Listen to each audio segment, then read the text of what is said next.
Well, talking about the weather, Lily's here with us now. And Lily, what a difference a day makes, eh? Glorious, clear, sunny skies yesterday, and today, fog. I know, we've had some fog and mist, haven't we? But some people at home have been noticing, some of you have been sending in your pictures because it has been a bit up and down. So Peter and Cara were saying actually when they set off this morning, there was worse throughout the day, the fog, and also it was worse on the west of the island. So this was St Wan's there. Can't see much at all really in that fog, and that's all to do with the wind direction. So because it was coming from the west, once that set in from a westerly flow, that blew more fog onto our islands, and by the time it moved over the land to get to the east of the island, had a bit of time to dry out. So that's why, yes, there was some fog around there on the east, but not quite as bad. Why you could see it out west, and I didn't get any in Trinity in the middle of the island. Different experiences today, but it is set to start clearing tomorrow, so maybe a bit different then. Let's get all the details now. Here's your forecast.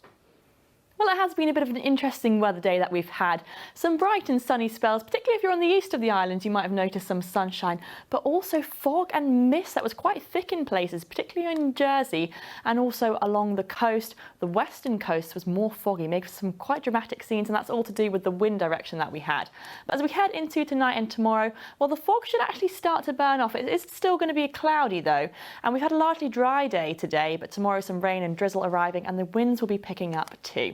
So overnight will be rather overcast and cloudy. The mist and fog, as I said, should start to burn off by dawn, and the winds increasing slightly from a light force 3 to a moderate force 4. Quite a mild night again in store, with minimum temperatures of 9 degrees across our islands. Now, if you're lucky and you're up early, first thing tomorrow you might catch some brightness and some sunshine, but very quickly it's going to become grey and overcast. Some patchy rain and drizzle arriving, and around midday, chance of a slightly heavier burst of rain. Nothing too substantial, but a bit more in the way of wet weather. The winds as well are whipping up tomorrow to a force 4 to force 5, and temperatures dropping a bit too. Around 11 to 12 degrees are our highs, but actually in the wind and under the cloud, it's going to be feeling even cooler, more like 5 or 6 degrees.